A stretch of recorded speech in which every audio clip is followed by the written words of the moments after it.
live. We have had some, and it's some just amazing other guests from around the world. So we've looked at innovative book models. We've looked at, we had Libreria from England. We had the famous Paul from City Lights, and we've had Cleo's book, which was really an interesting, a chronologically organized bookstore by date of humanity, which was fascinating because he chose a whole different way of organizing his collection. And we're exploring this industry from lots of different perspectives, and that's very fun. Hi, Christine. Oh, Hey, Christine. Lisa, hi. Jason. So, welcome. Thank you. A terrific opportunity and interview today. We also did a great interview with DJ Johnson from Baldwin and Company. That was phenomenal. So I learned so much, and I already knew him, and I learned so much. I'm hoping this one is going to be like that. Hey, Jason, one question. So I'm a big fan of Cleo's bookstore and bar in Oakland and Adams Point, which is an amazing place that Lisa just referred to. Have you noticed this? This is sort of a preliminary question. Have you noticed more bar bookstores opening in New York City? I've heard about this. I have, and there's one that I could recommend right at the top. Erin Neary owns Book Club Bar on East 5th in the East Village, and she opened up right before the pandemic. And I was going to talk about this on the podcast on this, and she's opening a second location in Williamsburg. Her model is something that I think is probably going to be successful for many years because it mixes high and low. It has a back patio, a great space, an old bar, a beautiful bar already built in, open floor to ceiling windows that open out onto the street for coffee. And she serves alcohol, so she can have, events in the evening that are alcohol, secondary thing is alcohol. It's really fantastic. And she's, a one woman machine that just goes. And the second location is opening up in April. And I think that the high and low with books is really the way to go if you can. It is difficult to manage because there's so much bells and whistles with coffee or alcohol, liquor license, etc. But opening up a space in New York City on the island of Manhattan was very, exciting. And her and her husband reached out to me when I was back at Baker and Taylor before I came to Ingram. And I took them around to stores in Manhattan, Three Lives, Books Are Magic, The Strand, and introduced them to those buyers and owners so they could talk about what their plans were, so that they could not only bounce ideas off those folks in that moment or down the line, but also to meet them, to make them, to bring them into the community. And she didn't open the store for another year. And so I think that planning along those lines far out and thinking about your location is something that's really important. And like Megan Hayden at Rivers Bend in Connecticut has 2 stores, and she waited for the right location. She did not jump at the first thing that came to her, and she has 2 very successful independent bookstores that are beautiful, and she has a great staff who are engaging and compelling and have opinions. And Megan is part of the NEBA committee. So NEBA, the NEBA World, New England Independent Bookstores Association. So again, the regional aspect of this conversation is something to think about. Yeah, well, we should probably back up. I'm sorry, Sure.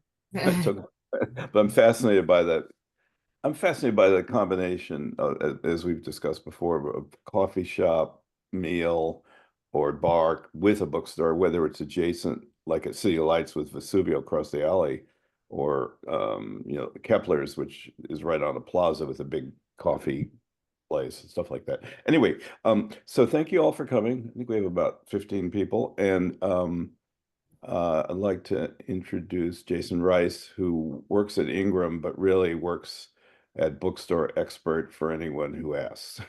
And Lisa Uhrik, my partner in crime, is and from Tennessee, is on. And Lisa, do you want to talk a little bit for a minute about Jason, his background, just sort of introduce him? I would be thrilled to. Jason, welcome. Thank you. Jason Rice. He is somebody I have admired for a very long time, and he is something of an iconic resource in the book world today, especially the independent book world. And it's interesting, and that's as today a key top sales executive for Ingram Content Group, which focuses in the New England area. I think of you as global and national, but I think you spend most of your time in New England. And of course, Mid-Atlantic too. Yep. Mid-Atlantic also. Don't forget those guys. Yep. Don't forget the Mid-Atlantic. And that's where an awful lot of our bookstores in the country are seated. But your expertise spans retail, publishing. You've got art behind you. You're a photographer. You're a layered individual who's done a lot of interesting things even before you came into this job. So I'm hoping today that we hear a little bit about the things that shaped you, the experiences, and your very unique perspective, because I think unlike most people, you have this great seat in the house of bookselling, that you are regularly observing and watching the laboratories of dozens of people or hundreds even of bookshops. And that gives you a lot of insight, I think, into what works and what different models exist. And Jason came to Cookeville, Tennessee, just I don't know, a week and a half ago, a couple of weeks ago. And we got to spend some extended time, and as we're working on a book about the future of bookselling. And I just really appreciated your insights. Thank you for being here. And I can't wait. This is a real treat for this. Thank you for having me, for sure. Yeah, real pleasure. So, Steve, where do you want to start? Well, yeah, Jason, do you want to maybe just start by explaining a little of what you do for a living and how you advise bookstore owners, and kind of what you see both as their strengths and weaknesses regularly? Because like Lisa has the same perspective, also running a big factory for shelves for bookstores. I also see, I think we have at least two authors on here who would like to welcome Christine Walker, who's just published a book with Sibylline, and I think Aggie Merch as well. But anyway, so Jason, do you want to talk for a minute just about kind of what you see a lot and what you think the basic principles that you try and explain to people are before you get into, Sure. it really deeply with them? Yeah. So my job is to sell the wholesale services for Ingram to the Mid-Atlantic independent bookstores and the New England independent bookstores. So what I do typically is problem solve throughout the day, small matters like damages or communicating with customer service, finding an invoice, whatever it might be. The bigger picture, quite often from a higher altitude, is helping an independent bookstore get off the ground. I will get a phone call, an email saying we're going to open a store in X, we're going to open it on Y, and we really want to talk to you about the opening store order. I usually do maybe 2 emails back and forth and then try to do a phone call, because things get lost in email. And I think a phone call helps because you can talk sort of in a much smoother, straighter line about this process. And most people want to get going with an opening store order. They want to know what that means, and how do I do that, and what do I get, and how does it work, and what's the process. And so there's details to that which are not that exciting, but there are certainly details you need to remember, and I'm helpful with that. And after I have a phone call with them and listen to their story, listen to what they want to do, where their store is, and I explain the process to them, I often say, I'm never going to tell you how to raise your children or run your bookstore. You need to do what you want to do. And my advice is free, and you can take it or not. It's okay. I won't be offended. So there are, in the 2024, there were 24 new stores opened in Mid-Atlantic and New England. Ingram opened 108 independent bookstores across the country. In the pandemic years, I don't remember what 22 and 23 brought us, but there were also large swaths of independent bookstores being opened. So that's sort of more or less what I do on a day-to-day basis. I work from home, I'm on the road, visiting stores. Quite often I like to go to new stores and just see how it looks, what's happening, meet the person in person. And it's, I think that the most important thing you can do in this industry is create and maintain relationships. We're all here because we love books. We're all here because we want to read books. Most people that I came up with are old-time book people. So spreadsheets in Excel is not something that comes intuitively to some people, myself included. And I think that they want to talk about books, and I come from a book world where I worked in publishing, and I, big reader and writer, and I'm feeling like, books are really so important to me. I mean, I grew up in a household with professors and artists, and I didn't learn how to read until I was until I was in the 5th grade. And the school called and said, hey, just so you know, your son doesn't know how to read. And so that was corrected quite quickly. But it's just interesting that, that is in my past, that I tell extended family that now, and they're like, what? How is that possible? But it was true. I mean, I had gone through a very sort of like fire gospel elementary school in Ann Arbor, Michigan, and was really on the run from a lot of different things. And by the time I got to Rhode Island, it was quite obvious that I didn't know how to read. So that was something that I think about that a lot, or not a lot, or often. So anyway, yeah. How do you, well, that raises the question of, what the most common problems of bookstores face, and what story you hear over and over, and what you say over and over, I guess. Yeah. One of the things I try to impart on people is that I make it really clear that you need to buy books. Books come out every week. You need to understand how to buy front list, mid list, back list. You need to buy for your store. If your bandwidth is not for that, you need to hire someone that knows how to do that, because the books, everybody in the world knows what bookstores look like. Past, present, future, anyone who's ever existed on this planet knows what a bookstore looks like. And if they walk into a bookstore that doesn't have enough books, their virtual doors close inside their mind, and like, well, this isn't a bookstore. So I try to impart that it's very important to don't forget to buy the books, right? When you're thinking about all of these pieces, and that's a lot.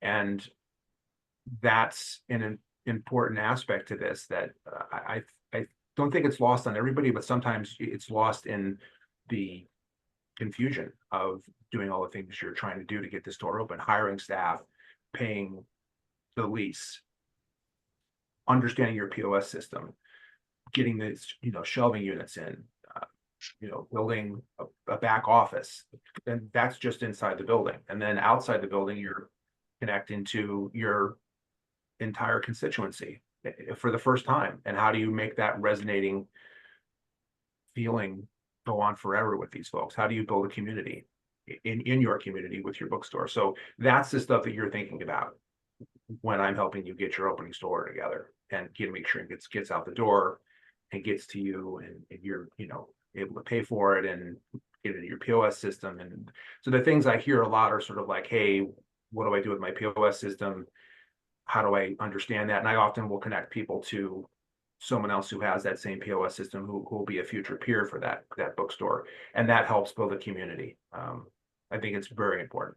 You are building community a lot. Go ahead, Steve. I'm sorry. Yeah, I was just going to say that in our preliminary talk, you were talking a lot about how it's almost essential that somebody starting a bookstore connect with other people who have already been running bookstores for a while, that the greatest teachers are your compatriots, and including, in some cases, I'm sure, other small businesses that are in the retail business, because it is a retail business. But what what is the thing that you try and impart the most to people starting a bookstore? Why don't we start with that? What do you think they're not paying attention to generally? And what should they be paying attention to? Understanding margins, understanding the value of the book in the space you put it in, having the right book in the right space. You know, when you're buying books, you get it right about 60% of the time. And the only time you get to correct that mistake, if you've made it, either buying too many or buying too few, is on a reorder. And that's the moment when you're able to pick up something that's really hot and moving. Understanding that if a book is not earning its space, you need to return it and you need to put something there that's earning its space. And quite often I'll come into stores after they've been open for a while, and they'll be the opening store that I sold them a year ago still there. And I'll see some hardcovers in there. And I had a conversation with a new store recently where they asked me, just come and give us your advice about what you see. What do you think? I said, well, there's a lot of hardcovers here that are now in paperback. And I think that's important to reflect exactly what's happening in the world right now for books in your store. And that you don't have, Bono's Surrender a year and a half after it's already in paperback, right? So, and I think you need to remember that people come in and turn right instinctively. So what's on the right-hand side when you walk through that front door? What's that table look like? What's on that table? So for instance, like in 3 Lives in Manhattan, there's a display with single copies of all the new releases that they're not really probably going to represent in 3s and 4s, but they want to have it in the store. And then there's a display right away of all of the things that they're representing and think are hot and new in 3s, 4s, 5s, and 6. And then on the left is a table that the owner has more or less curated. So I know that because I know the owner and I've known him for 20 years. And so I think that your profile of your store is really important, and it's easy to get lost in the sort of the details of all of that. And the profile of your store is something that people are going to remember when they come in. And I think it's important to have books in your store. And most of them are going to be what you want initially, and hopefully are things that you think are going to be important. But your constituency is going to tell you what needs to be in that store within the first year. Like if you open a store in Mid-Coast, Maine, right? It's going to be a lot of that is going to be regional stuff. It's very interesting to people who are going to live in Maine or travel in Maine and summer in Maine. The store in New York City is going to be much different. So those customers are going to come in and tell you what they want to see, either through special orders or what they buy. So do you find it challenging to convince bookstores they should pay more attention to researching the sales and orders and putting them on spreadsheets or doing whatever it is that you do? So I think that aspect of it is growing in leaps and bounds. The younger the generations get behind me, the more interested they are in those types of details, that they're starting to understand that this is a business and that you need to pay attention to the details, like what sold last year. What's my percentage of sales versus last year? How am I doing February 25 versus February 24, right? That's really important to know, and you need to know your numbers. So one of the things that I try to mention to people is that being up or down is okay, but you need to know why you're up or down. What are the reasons? What's driving this? What did I sell more of? What did I sell less of? What didn't move at all? And I think that those things come to people slowly, or in some cases they come very quickly. And in Excel is, managing your inventory is really, really important because it's a huge investment. And the POS system is a vital part of that because it will help you do that. And there are lots of different options. There is no one path to the waterfall on that. So you can do whatever you want to do, but it is expensive. So it's an investment.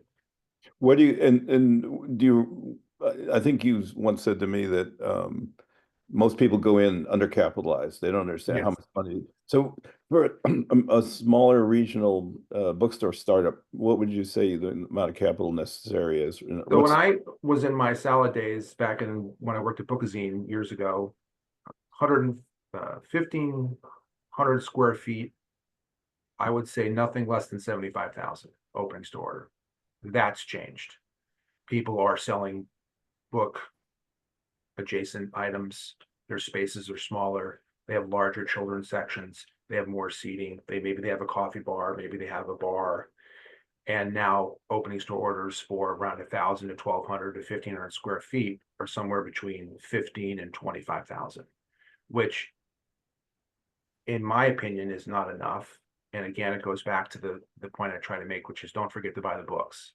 So I understand that money is complicated and getting loans is complicated, and you've got to pay your bills, you've got to pay your rent, and you're quite often just opening a business with no business references. It's just your personal bank account and a loan, which I see quite often. So that makes it complicated to spend more money on books when you don't have it, right? And that, again, books come out every Tuesday. So you not only need money for that first order, whatever it might be, but you need money for the next order, the next order, the next order, the next order. It just keeps coming and coming and coming. And people are coming in looking for new stuff. So you need to be able to buy it. And I think it's an important algorithm to be mindful of. What do you think of, and if anybody has any questions, unmute yourself, shout out, raise your hand, whatever, we'll recognize you. But what do you think of the James Daunt approach, which is trying to shake up categories and randomize books on tables in the store so that people are encouraged to browse? Because the rule of thumb is that browsing leads to far more sales per customer. Well, I think James Daunt is a smart guy. I think that Just so people know, I'm sorry, James Daunt started Daunt Bookstores, which are wonderful in London. Then he became the CEO at the same time of Waterstones, which is the largest chain in Europe. Then he became the CEO at the same time of Barnes & Noble. So now he's running basically 3 chains at the same time. So I worked for Barnes & Noble for about 4 years. I worked in Manhattan at the Lincoln Triangle store as a community relations assistant manager for 2 years. And that was quite an experience. And then I opened 2 stores in Central Jersey. And one of them was a test store for B&N, and the Riggio brothers would come in to test their new ideas. And they were in pure sections. There was no gray area. Now their model was cafe, CDs, books, and the rewards program. If you could make that sale into one person, you've now captured that audience for good, right? Or forever. And I think shaking that up and making that experience different is certainly compelling. Again, I do think that people come in looking for a bookstore to be a certain way. So changing it is fine, but people are still going to find it. The browsing is great. I have not been in a James Daunt, the new model store. I don't typically spend any time in Barnes & Noble, and that's no offense to Barnes & Noble. It's just my business is independent, so I spend a lot of time there, and they do things that are much different than Barnes & Noble or James Daunt would ever do, for sure. But I do think that there's some cross-pollination there that he is certainly borrowing from that model and that independent spirit and the way that they do things and his designs. And that's speaking from someone, again, who did not go in don't go in his stores. Yeah, his store in the Barnes & Noble in Brooklyn, near where I used to live, is really an indication of where he's headed. It's a fantastic store, but it's not Cleo's. It's not the New Orleans store that DJ Johnson started. It doesn't have that independent flavor, but he's trying. So I go, Sim to interrupt. So I go into the Strand, a customer of Ingram's for many years, and I like to stand at that front table. There's 2 or 3 tables right away with classics and things you don't forget. I forget what the names of the tables are, but I like to stand at that new release table because I want to know all the things that are happening right now. And it's really important to know. I feel like it's important to know your books and to know what's happening in the moment, to read the New York Times Book Review. And I like to go into that store because they have went from a very used heavy model to a new and used. And I don't think that model could really, it's very unique. And I will quite often will hear about a book and go try to find it used in the used section. But for me, the new section in any bookstore, the new release section, hardcover, paperback, nonfiction, is where it's at. Sarah McNally does a fantastic job in her stores. The Prince Street store has 2 tables that are beautifully appointed with inventory that's just fantastic. And I always find something, especially in Manhattan, and it's one of my sort of thicker stored areas. And I love Manhattan just because I lived there for 10 years and can't seem to get that out of my blood. But I think that finding that discovery comes from looking at displays. And I think that Lisa and I were talking about that last week, or 2 weeks ago, rather, when I was in Tennessee. And I think it's really important to make sure that you have the right books out there, and books that are going on sale right now. I mean, New York City is full of people who are really plugged in, and that's not the same as the rest of the country.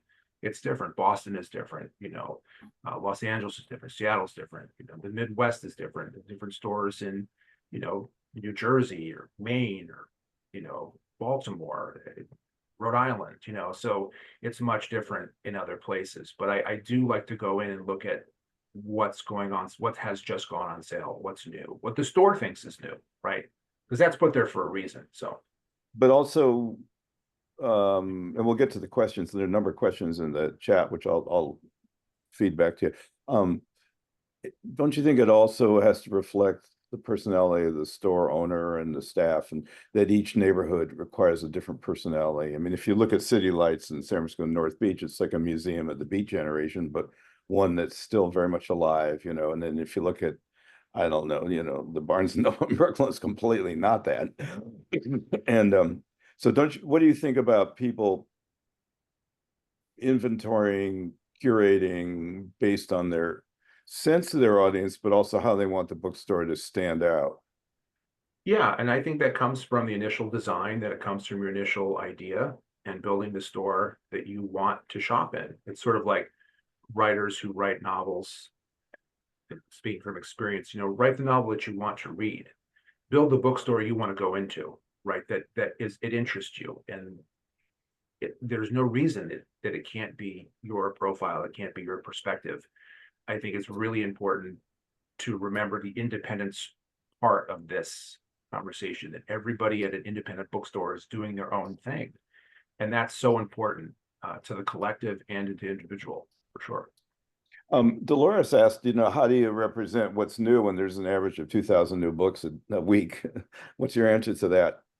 I think you have to look at those lists, those front list orders that you're making, and make sure you're representing enough of what you think is going to sell, enough of what you think is going to be popular.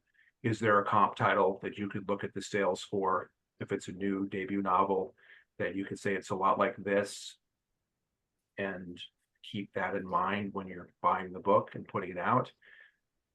A lot of books go on sale. You clearly can't put everything in your store, but you have to also have the ability to keep booksellers in your store who could speak to something else that didn't go on, that's not in the store, or help you find something that you didn't know you needed. And I think the bookselling aspect to this, like the frontline booksellers, is, it's the lifeblood of the independent bookstore. And the people who are in those stores making those connections to the customers, as I like to say, people buy things from people they like. And I go into stores where I go into Three Lives because I'm very close and good friends with Toby and Miriam, and go to Corner Bookstore because I really like Chris and Nick, and Manhattan Upper East Side. It's very important to me.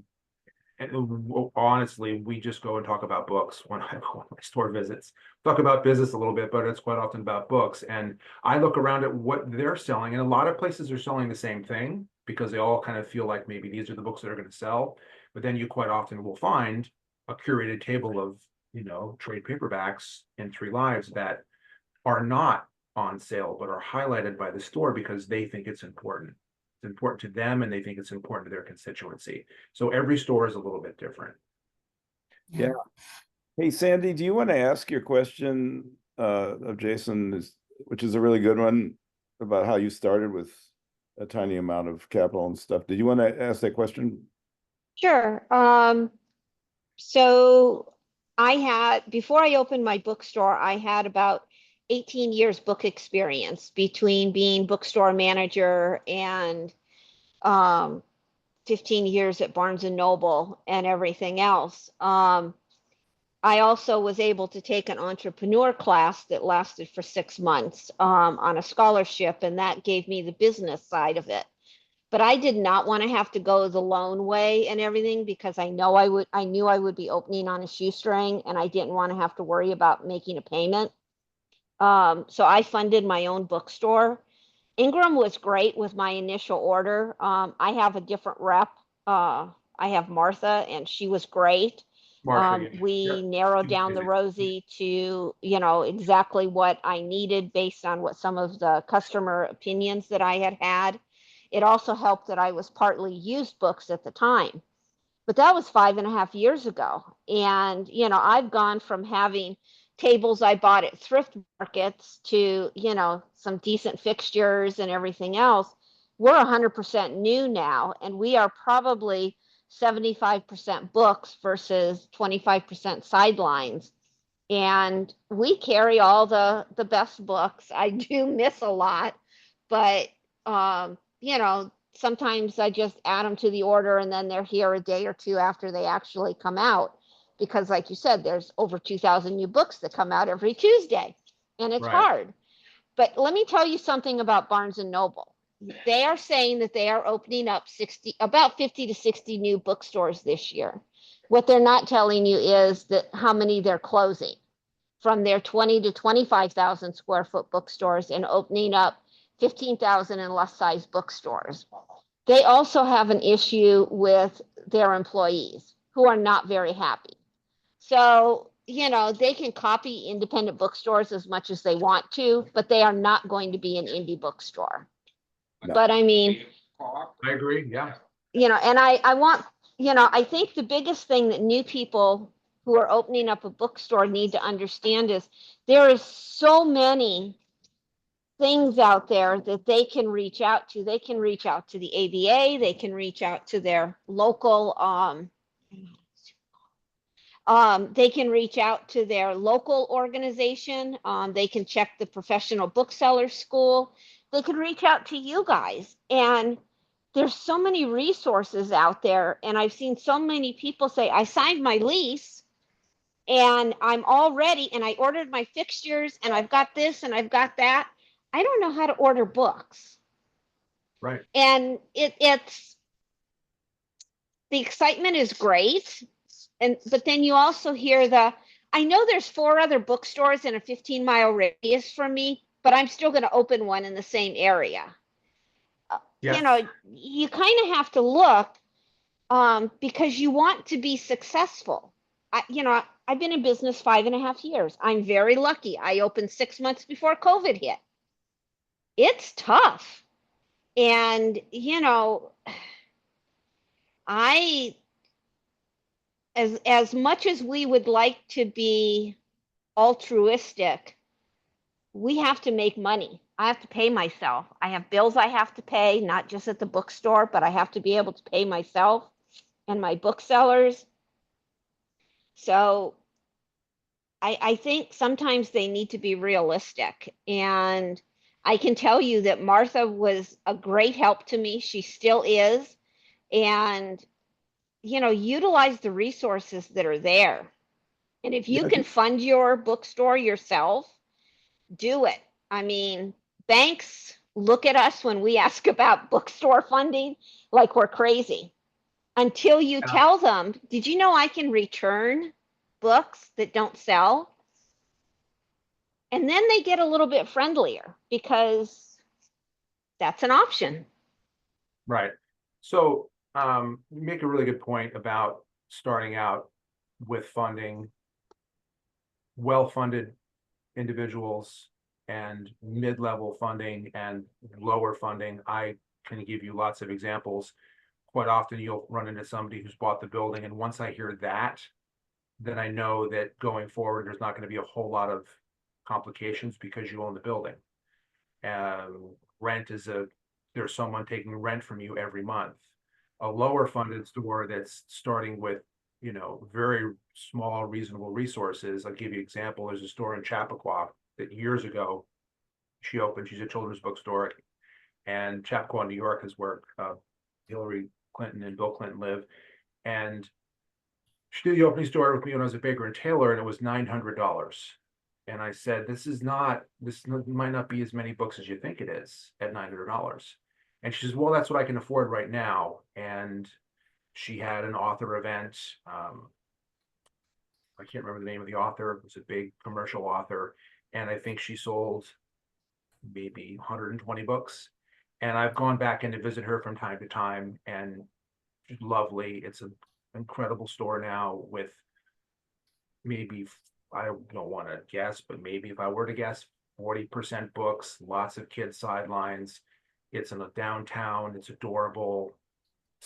Train station. It's, you know, really lovely place to visit. And the Clintons come in, and there's a bookstore 4 miles down the road that is in the same town, just like hers. And it's been there for a long time, and the Clintons go there as well.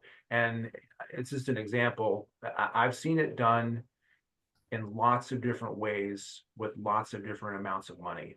And you're right about Barnes and Noble.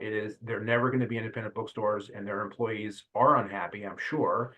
I mean, when I was working there, I found plenty of unhappiness, and but it is a business at the end of the day, like you said, and people need to remember that this isn't personal. This is just a business. We need to think about it that way. You know, yes, it's books. Yes, it's something. It's a community hub. It's a place where we can go and feel safe. But it's a business. There are margins. The rent needs to be paid. I need to be paid. I need to pay my employees. I need to buy books. So to that end, what am I doing to achieve that ultimately? Jason, Christine asked, how do you think authors can help bookstores in their town?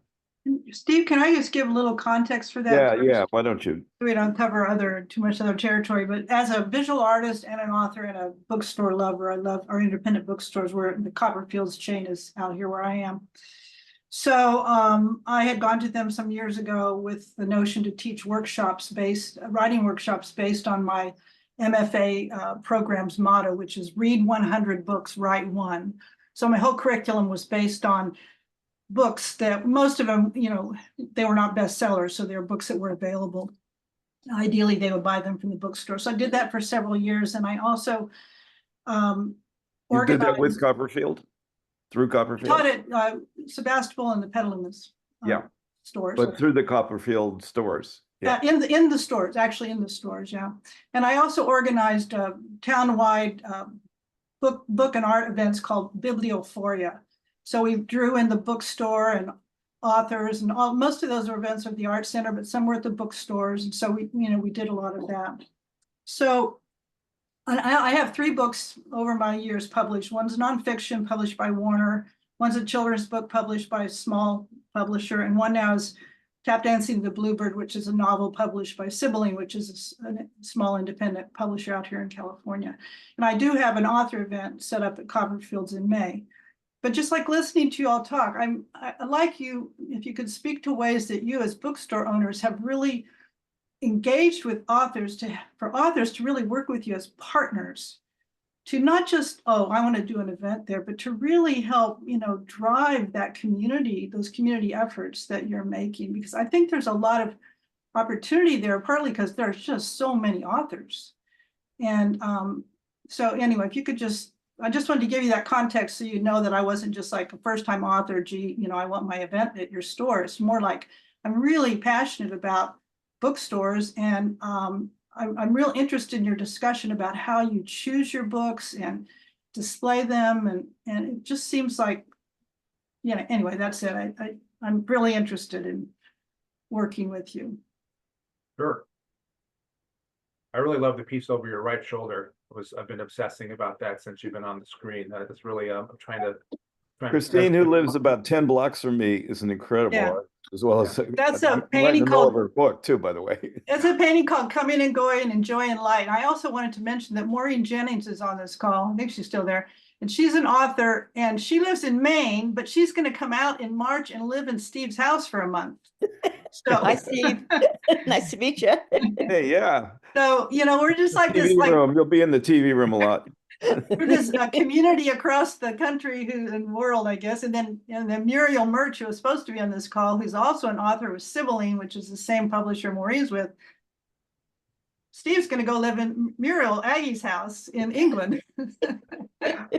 So anyway, we're Jason, what's your take on the best way to work with authors, local? I mean, I think in my experience, first-time authors who are so it's different now than it was when I started. Self-publishing was not a thing in 1993 when I worked at Barnes & Noble. You had a book that was published by a small press somewhere, and you would come in and want to have an event, and the first thing we would say was, how many people can you get to this event? Could come. And in Manhattan, you can usually get a lot of people, but in the suburbs, it's a little bit different. I think that authors who are promoting their books from the moment that it's been announced it's going to be published need to connect to their community, need to connect to the people who are going to buy their book, and they need to promote their book through all of the ways that they can be promoted. And I think that every single time they talk about their book, wherever they talk about it, they need to talk about where people can buy it, which is at an independent bookstore. I think that's vital. And I mean, I've had this long-standing dream that there would be all of the authors who are published in a year would get together and agree to a map where they could buy their stores and have that map put out in the world where it's independent bookstores. And we all raise the profile of independent bookstores so that people in the world who are, as I like to call them, mom and pop taxpayer, know where to go buy books when they read about them in social media and they go to buy them at an independent bookstore. I think that's really important, to connect to your local store, make friends with your local store, help run if they don't have a fiction group or a nonfiction group or whatever the book club might be, make sure that they do that. Often it's something that comes up and doesn't do well, and so they stop doing it. I think it needs to be sort of revived. But I do think that when I am out in the world and I talk to people about what I do, and they say, what, independent bookstores are still around? Since when? I'm like, well, where do you live? They said, well, I live in Spring Lake. I'm like, well, then you should go to Thunder Road. Thunder Road is a great bookstore in Spring Lake, New Jersey. Have you ever been there? Well, I've lived in Spring Lake for 25 years. I don't know if Thunder Road was there. I'm like, okay, well, if you want to buy books, that's where you go. And I'm always surprised, that people tell me that, oh, I don't know, I've never even seen an independent bookstore. I can't believe. Well, what about ebooks? What about Barnes & Noble? What about Amazon? I mean, that's where everybody buys books. I'm like, well, maybe, sure, but we want to get them to the independent bookstores. And I think if authors really beat the drum about the place to buy their books is independent bookstores, it would raise the conversation far more than it is now. And I know that independent bookstores are thriving in America, and I can speak to that specifically, but I just wish that more authors would spend more time with that, because I do see a lot of things with Book Talk on TikTok, and I see other things where it's sort of like, hey, you can buy my book on Amazon. I'm like, well, one of the places you can buy it is Amazon, and one of the other places you could buy it is support your community. Tax dollars are being spent in that place that you live to support the place that you grew up in, or perhaps you live now. And it's a really important, it's an important part of our cultural fabric that is our neighborhoods and our towns and our cities, is these small businesses where you can go and get a curated experience, or Jason, with someone that owns a store, Jason, that raises the question of encouraging browsing as opposed to coming in for a single book. Like, I know what I want. Do you have it? Which is, to me, not a great business proposition, because you know what you want, you can order it from home. What really matters is on Sunday afternoon going to a bookstore and hanging out and just seeing what there is and walking out with 10 books, which is what happens to me. So I try to cut back to 5. But I gather that you might not be in favor of a browsing strategy. Like, what do you think? Since I've collecting contemporary American fiction for the last 30 years, and I know exactly what I want. I'm not the browser. I will walk into a store and I'll think, well, I want to try to find this book. It's an old backlist title, so I'm going to go look in a used bookstore and make sure that I can see if I can find it because I really want to read this book. But I also want to go into a store and see what's new. So I'm looking almost like a piranha and only looking at the certain parts of the independent bookstore experience. And browsing for me is not something that I do on a regular basis. I go in really specifically to look for the things that I will want to buy. So there's a moratorium at my house that I can't bring any more books in. I can only bring books out. That's it. So I think that what's interesting when I'm in Manhattan or in Boston or in, pretty much any mid-Atlantic Northeast store that's busy, I see people just milling around looking at things. And I think that the store is well appointed, easy to get around, and is, thriving with books of all kinds and on all sorts of displays. People are going to browse. And the greatest question that anyone could ever ask, a customer could ever ask you is, what do you recommend? And I think that interaction with your bookseller, your owner, and say to them, well, this is what I recommend. This is what I want to read. What have you read last? This is the book I'm reading now. I think you'll really like this. And I think that helps bring that person back for sure. But And the browsing piece, I mean, it's a good point. If you go into the Strand, there's 65, 70 people roughly on the first floor doing just that, right? They're not Jason Rice looking for, Havoc by Christopher Bolin. They're looking for whatever appeals to them because they want to go to a bookstore. They like going to that bookstore because it's a happy place for them. The smell of the books, the amount of books, just the looking around. I see couples in stores all the time telling each other what their books. Have you read this? Have you read that? I always eavesdrop on conversations to hear what people are talking about. Because I think that people who are browsing through bookstores and talking to each other it's like a chemical reaction. It's really exciting. yeah, and I think there's a danger, and you or I or Lisa or anybody else who's sort of an expert in an area basing our understanding of the audience that we have to appeal to on our own experience, even though I do that constantly. It's like particularly in terms of ergonomics online or something. But I think I would suspect if we really took a deep and data-driven look at a successful bookstore, that a very small percentage is really expert readers. The next broader is regular readers, and below that is people who occasionally read. There'd be this layered. And the question is, what layer do you aim the most at, or can you cover all those layers? I think that, when you're building your store out at the beginning, you need to think about your sections, and the opening store order that Ingram does you fill out a questionnaire and you get that built to your specifications. And then over time, you'll find that those sections do or don't sell, and that the store will morph. And so because your constituency is not shopping a certain section.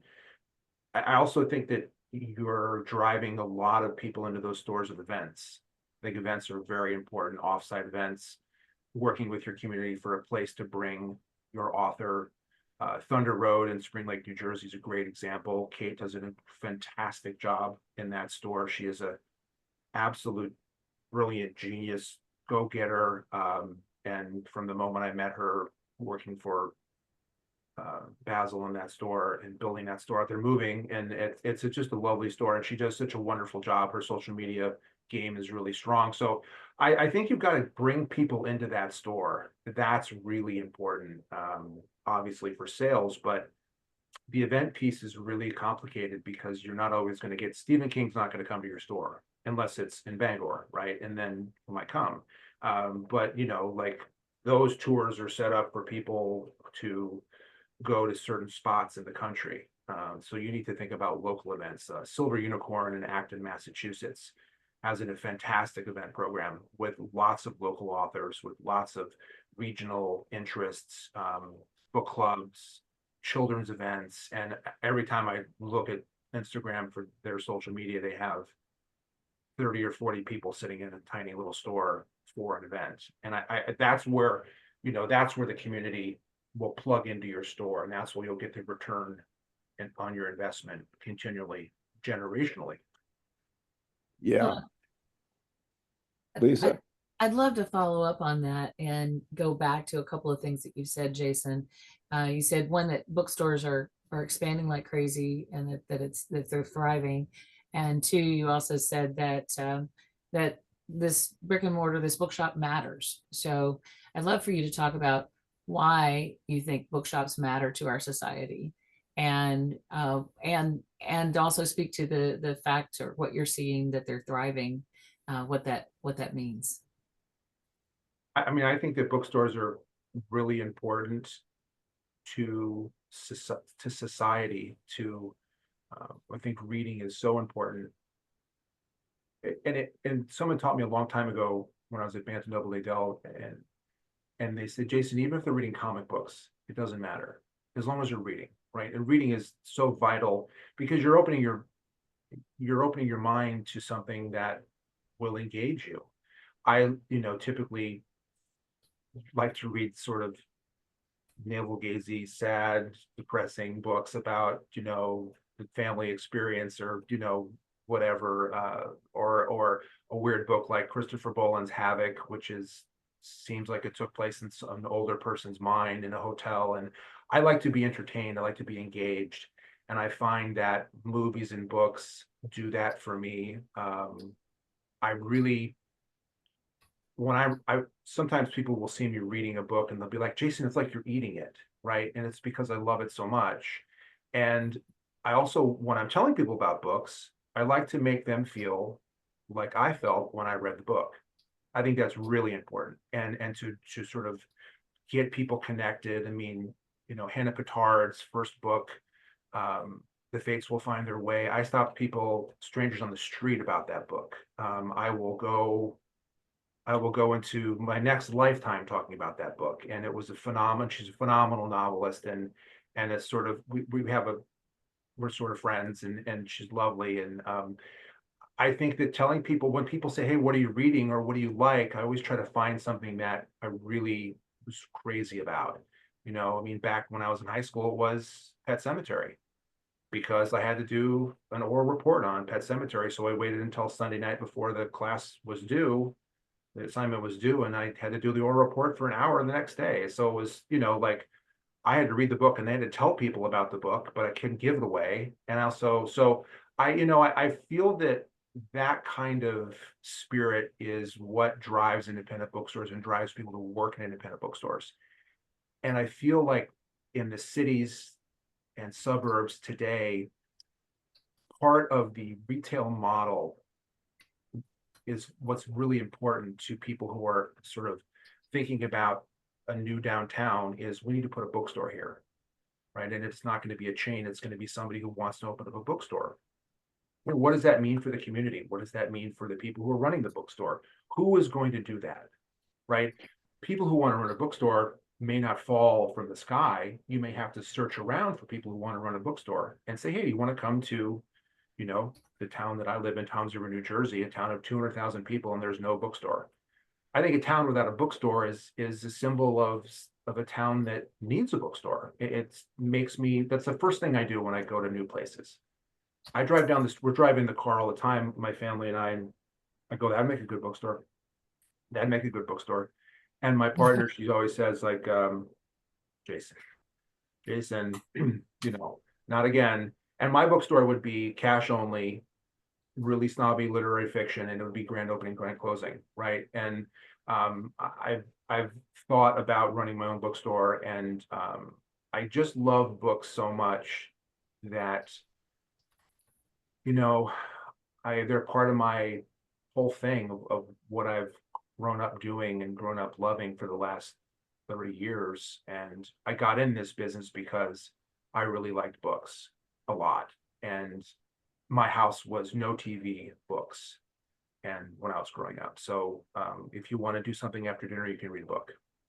What's really hard, I think, Jason, is you have to wear two hats at once. It'd be two things at once, which are in some ways contradictory. One of which is a passionate book lover, like you were just discussing, and the other is to be a passionate entrepreneur, Yeah. a small business entrepreneur, not a big one. You're not starting NVIDIA. You're starting a bookstore. And Right.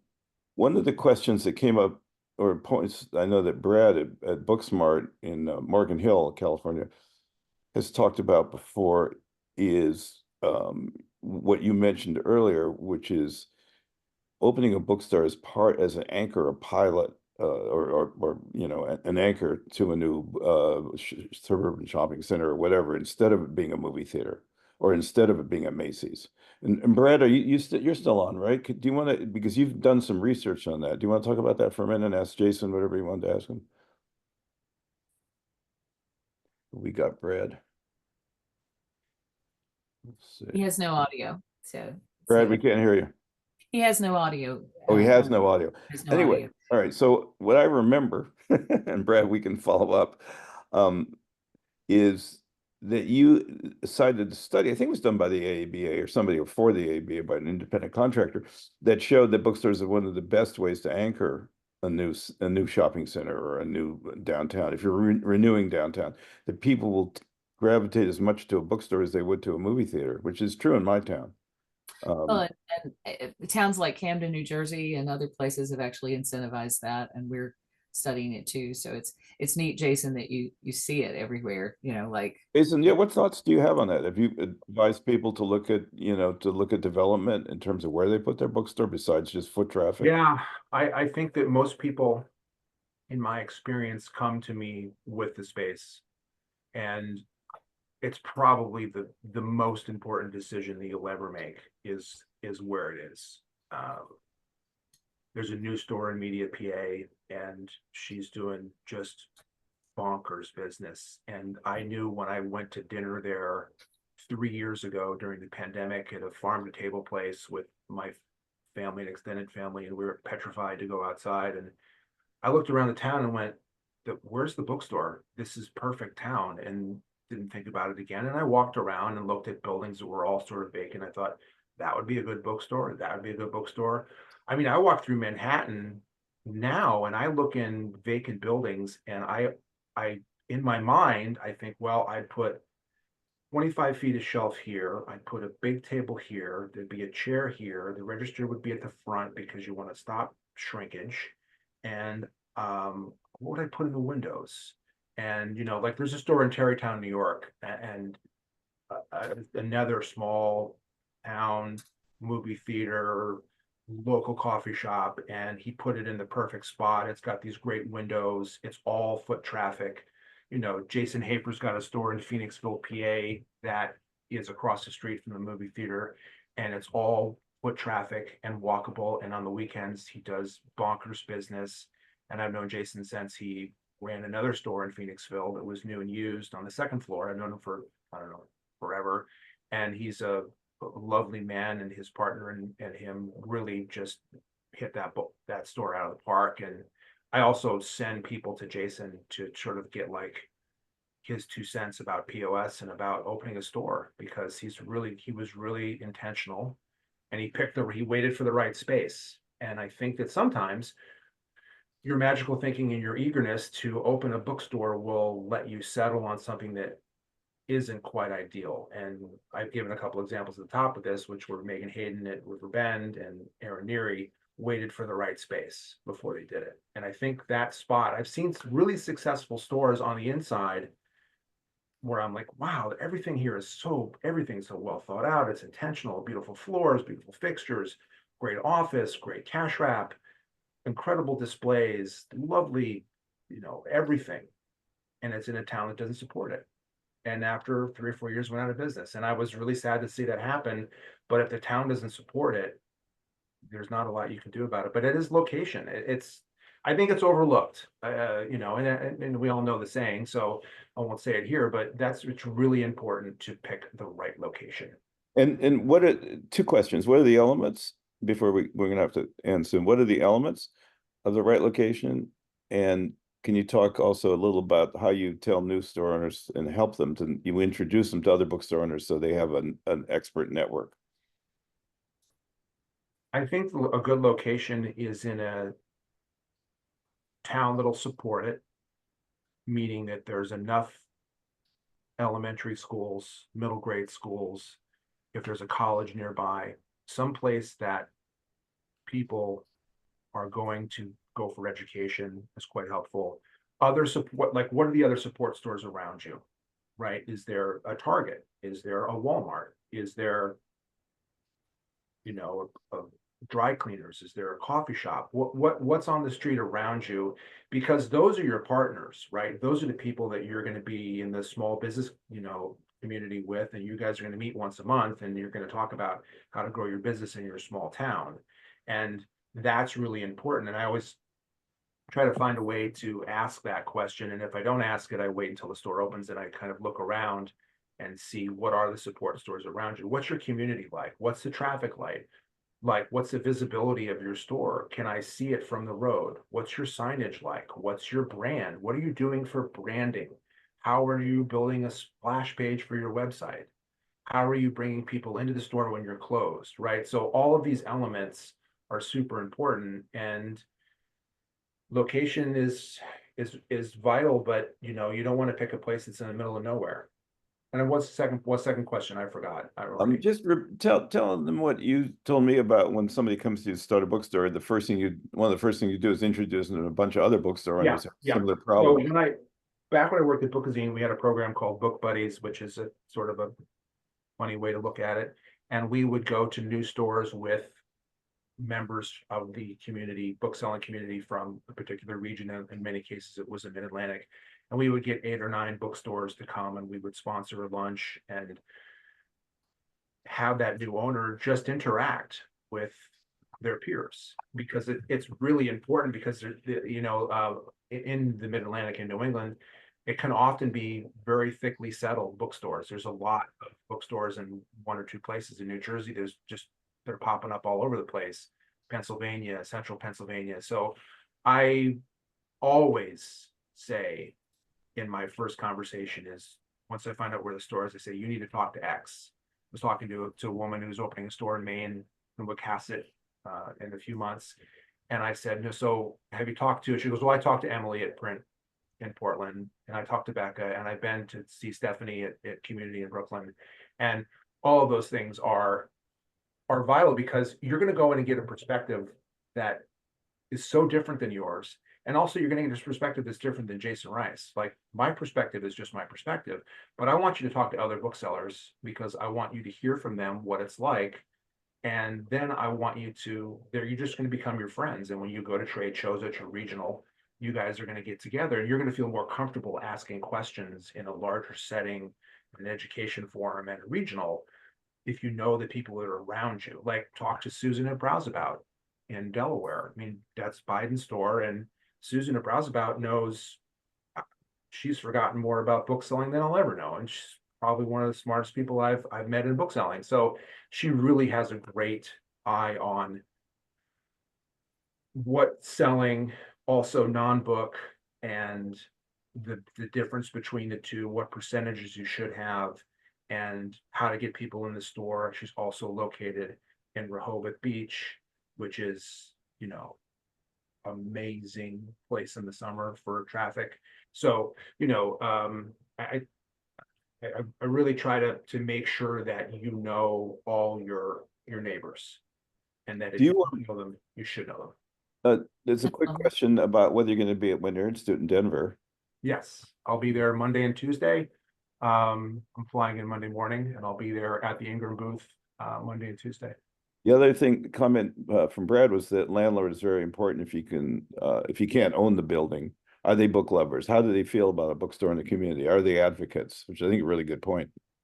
It is a good point. I don't know if it's more anecdotal for me than it would be like specific Right. answers.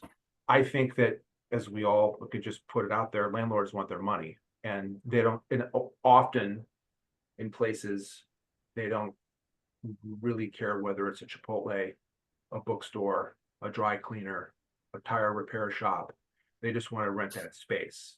But I do believe that there are newer, I'll call them hives, retail hives, and I've seen a couple of them, where they'll want to incubate, and they'll want you to come and incubate your idea as a store.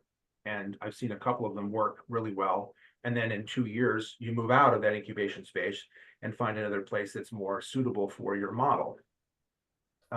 Is it helpful that they're book lovers? Is it helpful that they want a bookstore?